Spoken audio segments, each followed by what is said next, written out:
வணக்கம், welcome back to my channel. மறக்காமல் நம்ம சேனலை வந்து ஃபஸ்ட் டைம் பார்க்குறீங்க அப்படின்னா சப்ஸ்கிரைப் பண்ணிவிடுங்க. மறக்காமல் லைக் பட்டன் அமுத்துருங்க. நீங்கள் கொடுக்குற ஒரு சின்ன லைக் எனக்கு ஒரு பெரிய மோட்டிவேஷனலாக இருக்கும்.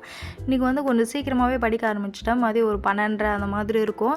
ஃபஸ்ட்டு வந்து எப்பயும் போல் திருக்குறள் அதை தான் வந்து படித்தேன். இது வரைக்கும் 2 அதிகாரம் முடிச்சிருக்கேன். ஒழுக்கமுடைமை அதுக்கப்புறம் வந்து விருந்தோம்பல், இந்த 2 அதிகாரத்தையும் முடிச்சு இப்போ வந்து பொறையுடைமை அதிகாரம் வந்து படிக்கலாம் அப்படின்னு சொல்லிட்டு படித்தேன். நேற்றே வந்து நான் வீடியோவில் சொல்லியிருப்பேன், புதுசாக ஒரு யூடியூப் சேனல் கண்டுபிடிச்சிருக்கேன் திருக்குறளுக்காக அப்படின்னு. அந்த சேனல் பேர் வந்து திரும்பவும் சொல்கிறேன், டாப் 7 தமிழ் அப்படின்ற யூடியூப் சேனல். மறக்காமல் போய் செக் பண்ணி பாருங்கள்.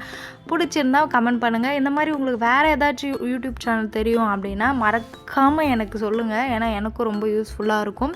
கமெண்ட் பண்ணுங்கள், சரியா? அதுக்கப்புறம் வந்து இதை படித்து முடிச்சுட்டு மதியம் சாப்பாடெலாம் சாப்பிட்டுட்டு அப்படியே கொஞ்ச நேரம் அப்படியே உலாத்திட்டு அதுக்கப்புறமா வந்து கரண்ட் அஃபேர்ஸ் பார்க்க ஆரம்பிச்சுட்டேன். வழக்கம் போல் சஞ்சு கரண்ட் அஃபேர்ஸ் தான். அதில் அவர் கொடுக்குற டேட்டாஸ் எல்லாமே வந்து தனித்தனியாக பிரித்து எழுதிட்டு அதுக்கப்புறம் வந்து மேக்ஸ் வந்து பார்க்க ஆரம்பிச்சிட்டேன். சிம்பிளிஃபிகேஷன் டே 2 வந்து பார்த்துட்ருக்கேன். அதுவே வந்து முடியல. ஏன்னா ஒரு வீடியோவே 1.5 மணி நேரம் அந்த மாதிரி இருக்குது. அதை நம்ம பார்த்து அவர் சொல்கிறத புரிஞ்சுட்டு அதுக்கப்புறம் நான் போடுறதுக்கு ½ அன் ஹவர்வே வந்து எனக்கு 1 மணி நேரம் 1.5 மணி நேரம் ஆகுது. ஸோ அதனால் அது வந்து இன்னும் முடிக்கல. பார்ப்போம், சீக்கிரமாக முடிப்பேன் அப்படின்னு நம்புகிறேன். அப்புறம் வந்து இந்த லாங் வீடியோ நான் போடுறதே வந்து 2 நிமிஷம் 3 நிமிஷம் தான். இது லாங் வீடியோன்னு சொல்கிறேன் அப்படின்னு நீங்கள் நினைக்கலாம். எனக்கு இதையே வந்து எடிட் பண்ணுறதுக்கே வந்து அப்படியே ஒரு நாள் ஃபுல்லாக போயிடுற மாதிரி இருக்குது. அடிக்கடி எடுத்து பார்க்குறது. ஏன்னா வந்து அந்த அளவுக்கு எடிட்டிங் நம்மளுக்கு தெரியாது.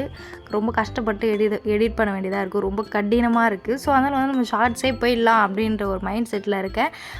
மறக்காமல் அதுக்கும் வந்து சப்போர்ட் பண்ணுங்கள், சப்ஸ்கிரைப் பண்ணுங்கள், லைக் பண்ண டொக்கன் தட்டி விடுங்க. அது வந்து ஒரு பெரிய மோட்டிவேஷனலாக இருக்கும்.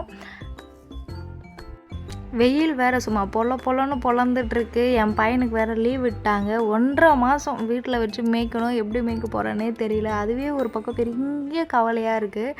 நம்மளே வந்து திக்கி திணறி படிச்சிட்ருக்கோம். இதில் வேறு இவங்களுக்கு வேறு லீவ் விட்டாங்களா, என்ன வேறு வச்சு செய்வான் அவன். எங்கேயாச்சும் லீவுக்கு போகலாம் அப்படின்னு பார்த்தாலும் அடிக்கிற வெயிலில் பாடி தாங்காது போல். அதுக்கே வந்து யோசிச்சுட்டு வீட்டிலையே வந்து நாளை கழிச்சிட்ருக்கேன். அப்படியே வந்து சாயந்தரம் போல் துணி இருந்தது, அதை காய போட்டு இன்றைய நாளை முடித்துவிட்டேன்.